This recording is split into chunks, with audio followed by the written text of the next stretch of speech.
안녕하세요. 관심 있는 모든 것에 대한 순위를 정하는 남자 순정마초입니다. 이번엔 컨텐츠를 핑계로 처음 해보는 글램핑에 도전하고자 합니다. 남자라면 누구나 꿈꾸는 글램핑. 드디어 이것저것 준비하다 설레임에 새벽 3시에 잤습니다. 계획에는 없던 비가 왔습니다. 그것도 호우주의보. 첫 글램핑인데. 하지만 비가 온다고 휴가를 취소할 순 없기 때문에 그대로 진행했습니다.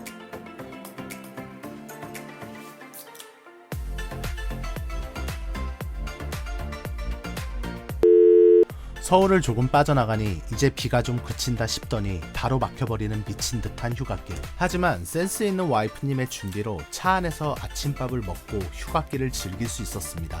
양평에서의 1박 2일 여행의 첫 코스는 비가 와도 즐길 수 있는 박물관 코스였는데요. 박물관의 위치가 생각보다 외진 곳에 있어서 조금 당황스러웠습니다. 코로나라서 걱정을 많이 했지만 다행히도 구호하우스는 큰 문제 없이 운영하고 있었습니다. 전시관치고는 생각보다 규모가 작은 건물 사이즈에 적잖게 놀랐지만 일단은 들어가 보았습니다. 일단 들어가면 QR과 발열 체크 후에 입장 티켓을 구매할 수 있습니다. 이곳에서는 양평군 내에서 자유롭게 사용할 수 있는 양평머니를 받아볼 수 있습니다. 1층에서는 집을 주제로 한 다양한 테마 공간을 체험할 수 있도록 준비되어 있습니다. 아기자기한 소품을 주제로 다양한 컨셉에 맞춰 공간을 재구성한 작품들이 눈에 보입니다. 디자인에 큰 관심 없는 남성분들도 감성을 자극하는 앤틱한 물품들을 관람할 수 있습니다. 특히 집을 꾸미기 좋아하는 여성분들이 좋아할 만한 디자인과 컨셉들이 많이 있습니다. 당연히 각 공간의 컨셉 설명과 디자인한 예술가에 대한 정보도 확인이 가능합니다. 둘러보면 곳곳에 다양한 인스타 전용 사진을 찍을 수 있는 공간 역시 마련되어 있습니다. 가장 인상 깊었던 곳 중 하나인데 좁은 통로를 걸어가면 예술품들의 다양한 스토리텔링을 볼 수 있습니다. 2층은 공간적인 작품들보다는 소품이 되는 미술품들에 대한 다양한 전시가 준비되어 있습니다. 탁 트인 외부의 전경을 바라보면서 다양한 작품을 감상할 수도 있고 각 주제별로 300여 점의 아트 컬렉션이 곳곳에 배치되어서 공간마다 이색적인 분위기를 연출하기도 합니다. 개인적으로 이 공간이 가장 인상 깊고 재밌어서 오랜 시간 머물렀습니다. 총 2층으로 구성된 컴팩트한 박물관으로 적당한 시간 동안 너무 무겁지 않은 볼거리를 체험할 수 있어서 좋았습니다. 박물관 밖에는 애완동물과 함께 즐길 수 있는 분위기 좋은 펫 카페가 있어서 편리했습니다. 애완견들이 뛰어놀 수 있는 별도의 공간이 있지만 코로나 때문에 텅텅 비어 있습니다. 비도 내리고 칼칼하니 배가 고픈 게 점심시간에 맞춰 찾은 양평 맛집으로 출발합니다. 생각보다 식당으로 들어가는 길을 찾기 어려우니 반드시 잘 보고 들어오셔야 합니다.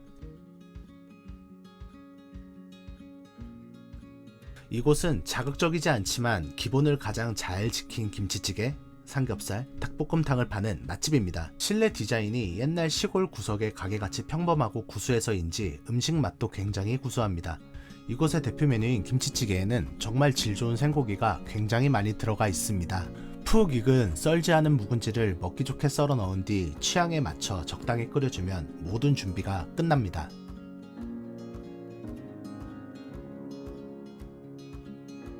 맛에 대한 자세한 설명을 하지 않더라도 국민 모두가 아는 맛이기 때문에 생략하고 먹는 데 집중하도록 하겠습니다. 국물을 추가해서 라면사리까지 끓여 먹지 않으면 김치찌개에 대한 예의가 아닙니다. 모조리 비웁시다. 너무 배가 고파서 가격표와 메뉴를 늦게 확인했는데 이곳 근처 맛집들과 비교를 하면 합리적인 수준이었습니다. 밥을 먹었으면 커피숍을 들려야겠죠? 마침 분위기 좋은 커피숍을 추천받아서 방문해 보았습니다. 매일 아침 직접 제조한 반죽과 생크림으로 만든 와플과 커피의 퀄리티가 정말 좋은 카페입니다. 물공장을 개조해서 만든 카페인 만큼 겉모습은 살짝 실망할 수도 있지만 내부 분위기는 전혀 다릅니다. 아주 이색적인 내부를 자랑하는 2층으로 올라가면 이곳이 진짜 물 공장이 맞나 싶을 정도의 아름다운 퀄리티를 자랑하는 카페 내부를 확인할 수 있습니다. 고급스러운 분위기를 만들어주는 앤틱한 가구와 다양한 소품들은 묘한 분위기를 자아내고 있습니다. 이곳의 시그니처 메뉴인 홍콩식 와플은 정말 맛있게 생겼습니다. 꼭 한번 드셔보시고 생각보다 사이즈가 상당하니 욕심 부리지 말고 하나 사서 둘이서 나눠 드시는 것을 추천드립니다.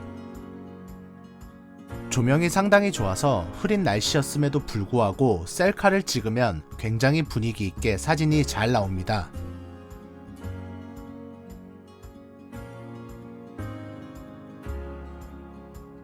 코로나 때문인지 생각보다 한적한 분위기 속에서 맛있는 커피를 즐길 수 있었습니다. 커피 한잔하고 글램핑장으로 출발을 하니 걱정과는 다르게 어느덧 조금 날씨가 개었습니다. 숙소 도착 전 글램핑장 바로 5분 거리에 있는 하나로마트를 방문하였습니다. 1박 2일의 짧은 글램핑이기 때문에 집에서 가져온 것들로도 충분하지만 상할 수도 있는 고기나 시원한 술, 음료 등은 인근 마트에서 사는 것보다 훨씬 좋기 때문에 들렸습니다. 대부분의 하나로마트가 그렇지만 여행에 필요한 다양한 먹거리와 물품들이 준비되어 있습니다. 저희 부부가 방문한 목적은 간단한 채소와 신선한 고기라서 간단하게 장을 보고 나올 수 있었습니다. 간단하게 글램핑을 즐기신다면 비비고 등 완제품도 많이 팔고 있으니 구매해도 좋을 듯 합니다. 저희도 된장찌개나 이런 건 간단한데 의외로 필요한 것들이 많은 음식이라서 비비고로 대체하였습니다.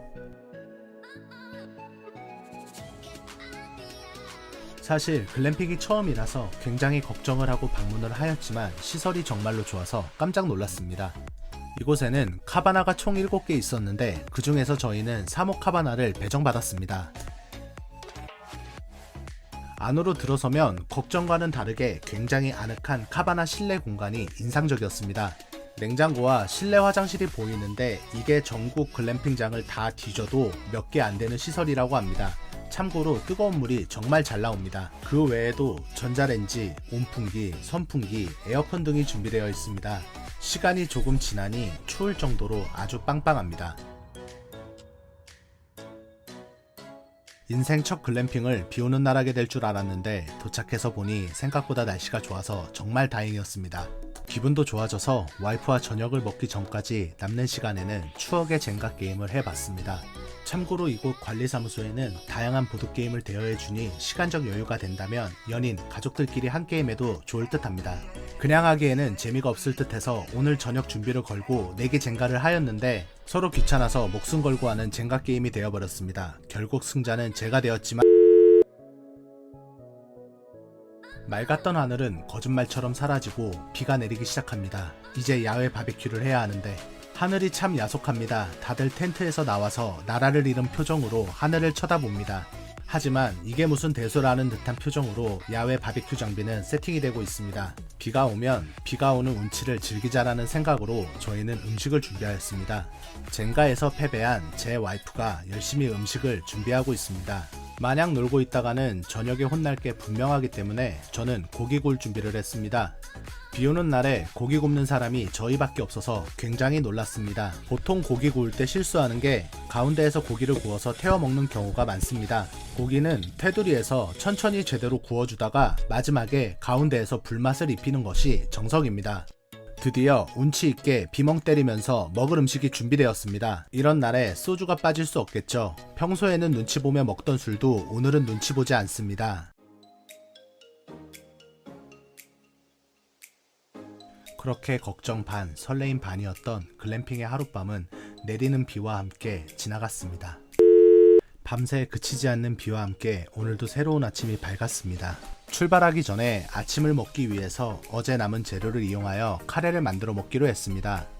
카레 가루를 하나 다 넣었더니 양 조절에 실패해서 남은 건 집에 가져가야만 했습니다. 참고로 카바나 안에는 전자레인지가 있어서 쉽게 햇반을 돌려 먹을 수 있습니다. 이것저것 준비해서 마지막 목적지로 떠나는데 당장이라도 비가 쏟아질 것 같은 날씨입니다. 마지막은 양떼 목장인데 여기 입구가 참 헷갈립니다. 한번 놓치면 아주 돌아서 와야 합니다.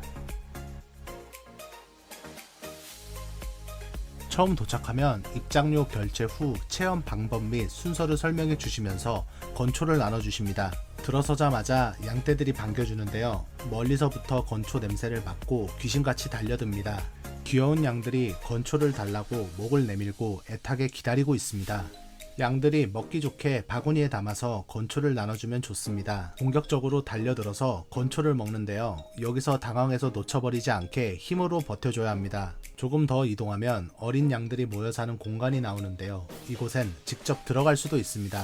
신기하게도 어린 염소가 있는데 이 염소가 이곳의 보스인 듯 합니다. 모든 건초를 해치웁니다. 꼬리를 살랑살랑 흔드는 아기 돼지도 있습니다. 전체적으로 목장이 크지 않아서 돌아보는 데는 큰 시간이 들지 않습니다. 목장의 중간중간에는 다양한 동물들이 있습니다. 이곳에는 타조 2마리가 있습니다. 먹는 게 신기해서 찍어봤는데 거슬린다는 듯이 쳐다봅니다.